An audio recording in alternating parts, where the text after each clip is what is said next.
네, 안녕하세요. 다원에서 국어 담당하고 있는 윤현지 강사입니다. 네, 이렇게 와주셔가지고 너무 감사드리고요. 이 자리에 오신 분들한테 이제 우리 고2 친구들 여름방학 때 국어는 어떻게 공부해야 되는지 좀 가이드라인 잡아보고요. 그리고 제 수업에 대해서는 간략하게 한번 설명해 보도록 하겠습니다.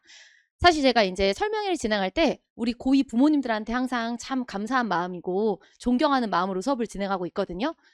고2가 제일 힘드시죠? 그쵸? 제가 이제 늘 아이들한테도 말하는데 제 소개는 사실 뭐 이렇게 중요하지 않아요. 이제 들어보시면 어떤 사람인지 아실 거고요. 뭐 학력이라든지 특징은 적혀 있으니까 그냥 제가 오늘 하고 싶은 말을 말씀드릴게요. 우리 고2 친구들은 이 시기가 정말 원래도 짧은데 더 짧게 지나갈 거예요. 그래서 이제 한마디로 요약드리면 정신줄을 잡게 이렇게 목덜미를 꽉 잡아 놔야 되는 시기가 돼야 될 텐데 벌써 1학기 기말 치러 가니까 아이들이 좀 지쳐가죠. 그래서 생각보다 시간이 좀 많이 부족하다고 느끼실 거예요. 그리고 고3이 되면 우리 친구들이 엄마를 이겨먹고 고1 때는 엄마가 하라는 대로 하지만 고2는 계속 갈등하는 시기이기 때문에 이 시기에 부모님께서 꼭 명심해야 될 건 고2가 여름방학을 어떻게 해야 고2답게 보내는 것인가 이거라고 생각하시면 될 것 같습니다. 그래서 제 수업의 목표는 오늘 고2답게 여름방학을 보내는 거예요. 그럼 고2답게가 무슨 뜻인지 알려면 남아있는 2학기 그리고 이제 우리에게 긴 과정이 될 수능 그리고 이제 우리 아이들의 개인 특성을 생각해 주셔야 될 텐데요. 요거 한번 보실게요. 자, 첫 번째, 이번에 이제 2022 교육과정 들어오고 나서 우리 친구들이 처음으로 이제 2학년 교과서를 쓰는 학교가 되었죠. 학년이 되었죠. 여기에 이제 그 프린트에도 적혀 있을 텐데요. A그룹, B그룹, C그룹, D그룹, E그룹으로 크게 나눌 수 있습니다. 우리 친구들 2학기 때 혹시 교과목이 뭔지 미리 체크하셨나요? 자, 일반적으로 1학기에 문학, 2학기에 언어나 독서 이렇게 편성이 되어 있어요. 그리고 이제 나머지가 3학년이 되는 건데요. 언어라고 적혀 있는 게 문법이라고 생각하시면 됩니다. 자, 그래서 일반적으로 가장 많은 이제 그룹이 B그룹이라고 생각하시면 되고요. 그리고 이제 좀 독특하게 나머지 그룹들이 독서나 언어나 순서가 바뀌거나 아니면 정말 독특하게 문법을 이미 1학기 때 끝낸 학교들이 있을 거예요. 근데 요약하자면요. 어쨌든 남아있는 과정에서 이제 1순위는 문법과 독서가 된다 이렇게 생각하시면 될 것 같아요. 그쵸? 자, 그리고 이제 우리가 두 번째로 생각해야 되는 건 우리 친구들이 2학년 정도 됐을 때 문제풀이를 어느 정도 잘하냐예요. 자, 이제 늘 아이들하고 상담하고 부모님하고 상담하다 보면 우리 아이가 열심히 하는 것 같은데 방법이 잘못됐는지 결과가 안 나온다 이렇게 말씀을 많이 하시거든요. 제가 그럴 때 이제 냉정하게 우리 친구들한테 이게 입력의 문제인지 출력의 문제인지 한번 살펴보자 그래요. 우선 입력과 출력은 다른 개념입니다. 그쵸? 우리 친구들이 만약에 입력 과정에서 문제가 있다면 혼자 공부하는 게 좀 힘든 경우일 수가 있어요. 그러니까 똑같은 맥락이 적혀 있어도 그거를 자의적으로 해석하거나 자기는 그렇게 해석하고 싶대요. 그런 친구들이 첫 번째 이제 입력에 문제가 생기는 거고요.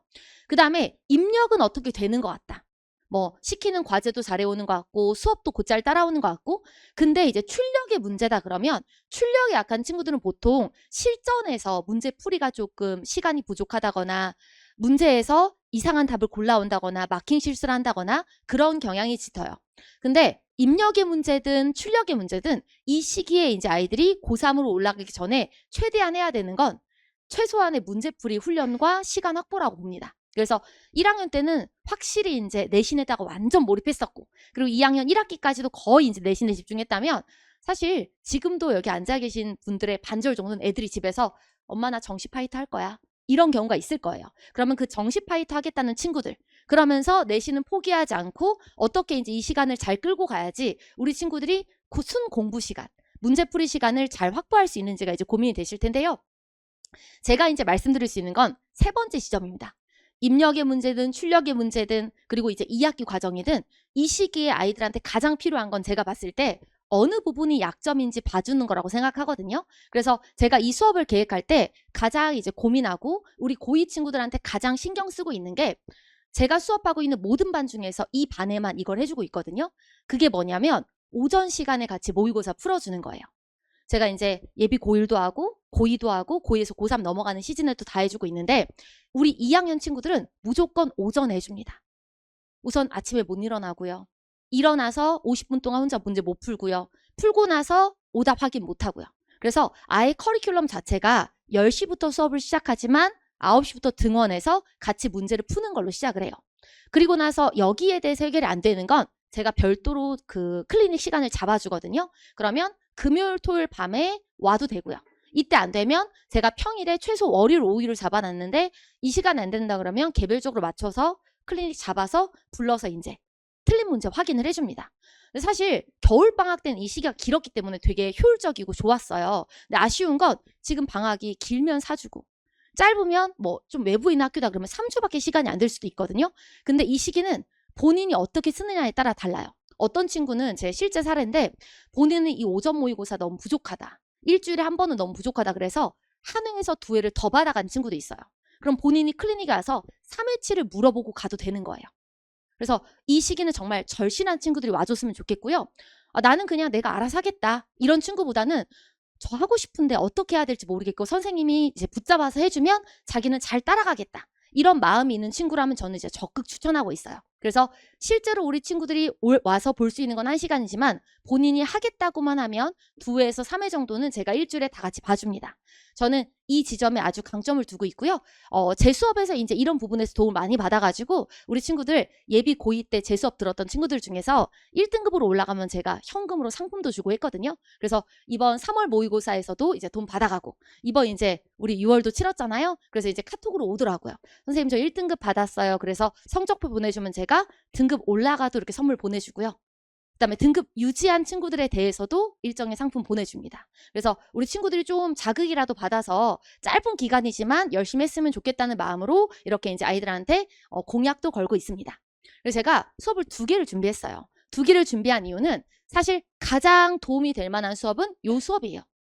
왜냐하면 독서도 하고요. 문학도 하기 때문이에요. 근데 문학이 1순위가 아닌데 문학을 왜 집어넣었냐? 이거를 손을 놓고 있으면 안 되는 파트니까 고2는 아무래도 수능과 직결되는 과정이니까 문학과 독서 중심의 이 정규 커리큘럼이 하나 있는데요.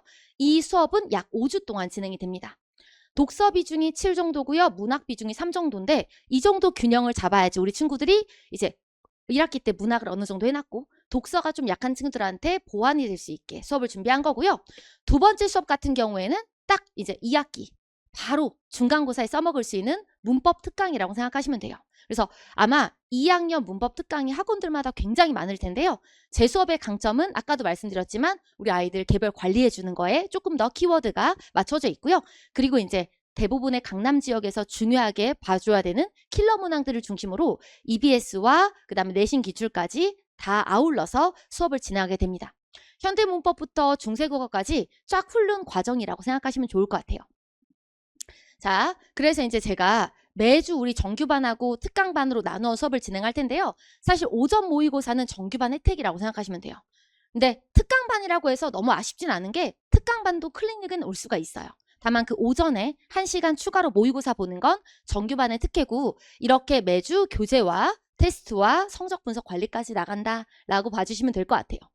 사실 이 설명회를 오시면 부모님들께서 제가 어떻게 말을 하는지 어떤 사람인지 느낌을 먼저 보시고 그리고 저를 한 번 보신 게 아니라 여러 번 보셨을 수도 있어요. 그러다가 이번에 한번 우리 아이가 선생님을 만나봐도 좋겠다 이렇게 생각을 하시고 판단을 하실 텐데 저를 이제 영상으로든 그리고 이제 실제에서도 보셨다면 이제 다른 건 잘 모르겠고요. 굉장히 집요하게 아이가 포기하려고 해도 굉장히 집요하게 관리하고 아이들 끌고 나간다는 건 제가 자부심 있게 말씀드릴 수 있을 것 같고요. 한 반의 규모를 좀 제한을 둬서 너무 많은 아이들을 동시에 보지 않고 일정한 인원 아이들 만나면서 그러면서 한 명 한 명 개별 관리하려는 걸 목적으로 두고 있습니다. 실제로 예비 고2 방학 때도요. 우리 친구들 딱 제가 1시간 동안 모의고사 볼 때 아이들이 이렇게 둘러다니면서 볼 수 있는 그 수준으로만 인원 제한을 뒀었거든요. 그래서 이번 여름방학에도 아마 비슷하게 가지 않을까라고 생각하시면 되고요. 만약에 이제 개별 반에 대해서 인원이 궁금하시거나 하면 카카오 채널 뒤에 QR코드가 있으니까 QR코드 찍어서 연락하시면 제가 이제 반 인원이라든지 그다음에 수준 같은 것은 개별적으로 안내를 드릴 수가 있을 것 같아요. 그래서 입반하는 데는 큰 자격은 없습니다. 우리 아이가 등급이 1등급이 아닌데 입반 가능한가요? 이런 건 없는데요. 아무래도 수업 수준 자체는 그렇게 쉽진 않을 거고요. 우리 아이가 1, 2등급 왔다 갔다 하는 친구다. 2등급인데 1등급으로 도약하고 싶다. 이런 친구한테 가장 추천하는 수업이라고 생각하시면 좋을 것 같습니다. 자, 나머지 뒷부분에 대해서는요. 댁에 가서 편하게 보실 수 있게 자료로 들어가 있고요. 마지막으로 이제 제가 저에 대해서 한 번만 더 설명드리고 끝날게요. 지금 카카오 채널에 내일 국어 검색하시면 친구가 하나 뜰 거예요. 그거 추가하셔가지고 저한테 이제 궁금한 부분 있으면 연락하시면 좋을 것 같고요. 우리 친구들 이제 예비 고1 때부터 만난 친구들이 있고 예비 고2 때 만난 친구들이 있는데요. 제가 이제 가장 자랑스럽게 말씀드릴 수 있는 게 뭐냐면 지금 제가 내신 담당하고 있는 학교도 있을 거잖아요. 그 친구들이 지금 그 내신 끝나기도 전에 여름방학 언제 시작하냐고 이렇게 문의가 오고 있고요. 겨울방학 때 수능만 들었던 친구들도 벌써 5월부터 정규 시작 문의가 오고 있거든요. 그런 점에서 제가 만났던 친구들, 제가 가르쳤던 친구들에 대해서는 정말 그 아이들과 계속 끊임없이 소통하면서 어느 정도까지 아이들이 잘 따라오고 있는지 계속 체크하고 있다. 그리고 사실 제가 아이들한테 성적을 물어보고 등급이 어떻게 나왔냐고 확인하는 게 그냥 제 성과를 자랑하려고 하는 게 아니거든요.